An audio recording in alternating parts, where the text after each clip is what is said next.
How to change username on Facebook. Hi everyone, welcome back to our channel. In today's video I'll guide you on how you can change your username on Facebook, so make sure to watch the video till the very end. If you would like to change your username on Facebook, all you have to do is go ahead and launch the Facebook application here. Come to the menu tab that you can find, tap the gear icon to come to the settings page, and here you'll find Account Center. Make sure to tap on it, then tap the profiles option from the top of the screen. Select your Facebook account here. Here you'll find this option called username. Tap on username.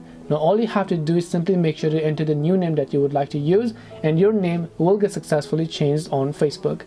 This way you'll be able to select your username on Facebook. Hope this video was very helpful. If you have got any more questions, feel free to leave them down. Thank you for watching till the end of this tutorial, and see you soon in our next video.